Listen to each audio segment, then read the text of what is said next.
Aposta de Pascal. O inferno é coisa para cristão.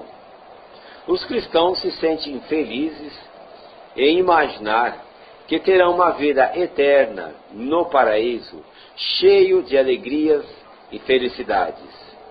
E se vangloriam, se orgulham em dizer que os ateus, os gentios, os idólatras, os pagãos já estão condenados a uma vida eterna de sofrimento no inferno. Mas alguém que estude detalhadamente o Evangelho vai perceber que, na verdade, isso é uma grosseira falsidade.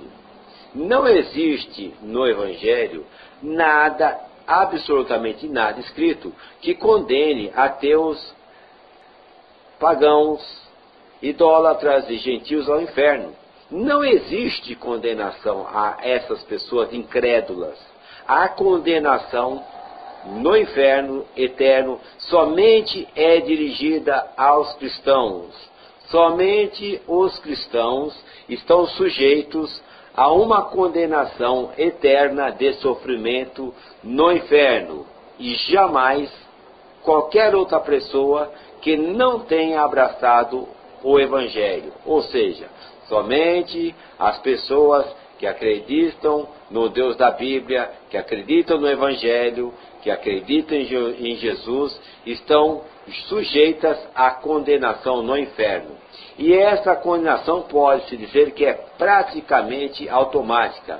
Todo o cristão está 100% com garantias de ir para o inferno. Por quê?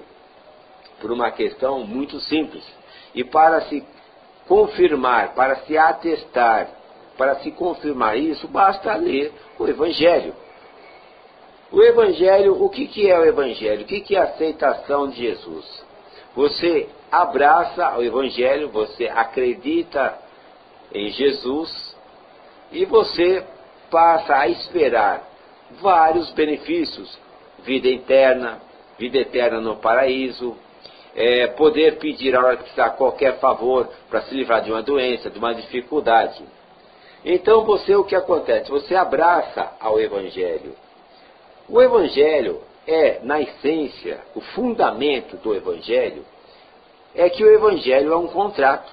É um contrato místico de adesão com implicações seríssimas de natureza metafísica, com alto risco de dano, onde o adepto, a pessoa que aceita Jesus, buscando a glória no paraíso, vários privilégios, tem que, em contraprestação, oferecer outras coisas.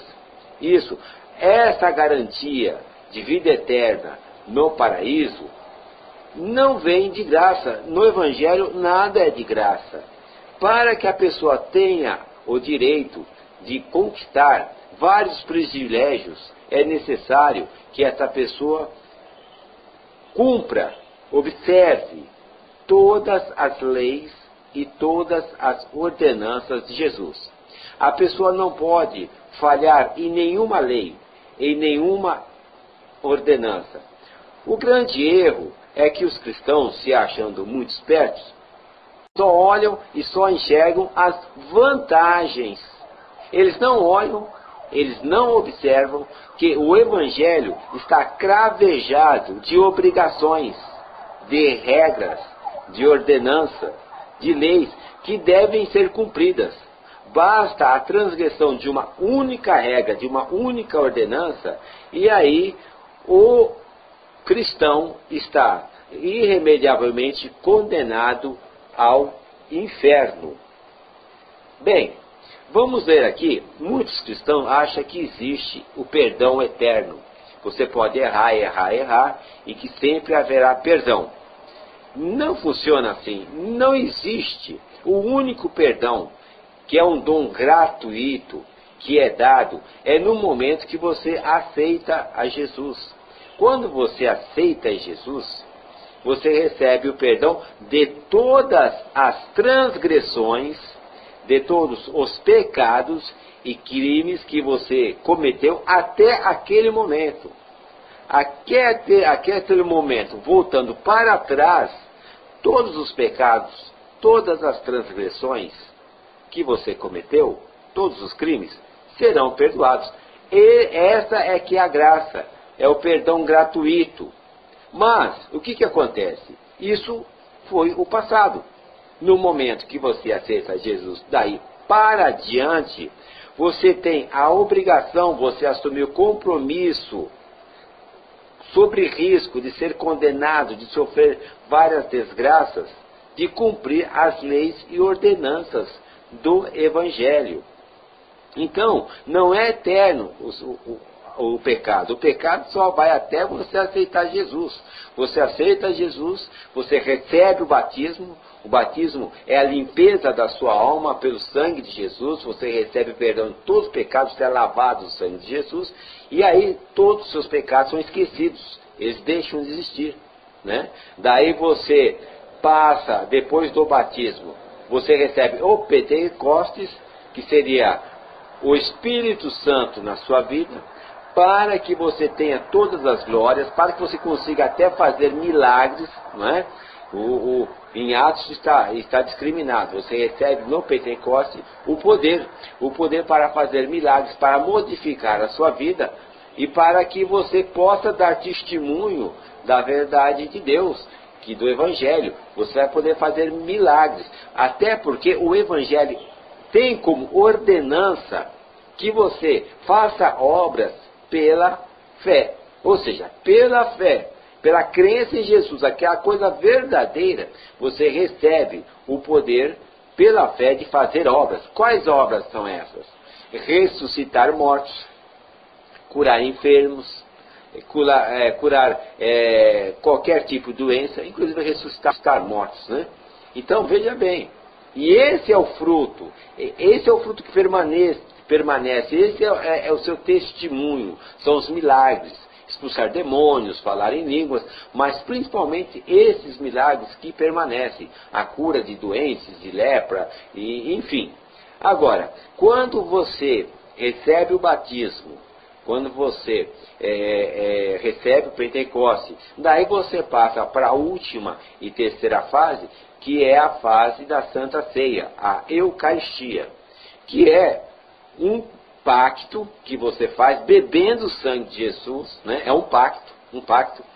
Há séculos e séculos antes do cristianismo, já se fazia pactos com entidades do bem e entidades do mal, né? Na própria Bíblia, nós temos casos onde Abraão ia sacrificar o seu filho, onde o Jefté sacrificou a sua filha, né? Se faziam pactos de sangue, onde se matavam virgens, se matavam crianças, em homenagem a demônios, né? A entidades, para se conseguir um favor. É interessante que o Evangelho, o cristianismo, Jesus, acompanha, utiliza, faz uso desse mesmo simbolismo demoníaco, que é beber sangue, comer carne de gente inocente, para concretizar um pacto.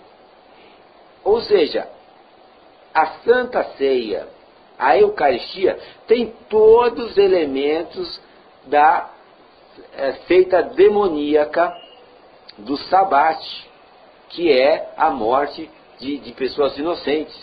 A missa negra, conhecida também como missa negra. É interessante que o cristianismo, Jesus, usa esse simbolismo maligno, demoníaco, que há centenas e centenas de anos faziam, de matar, se beber o sangue das pessoas, né, que era uma coisa demoníaca, para se conseguir algum favor. É interessante que o cristianismo, que se diz santo, usa o mesmo critério, o mesmo ritual demoníaco de séculos e séculos atrás, né? Então, pode-se dizer que o cristão, quando participa da Santa Ceia, da Eucaristia, ele está fazendo um pacto demoníaco.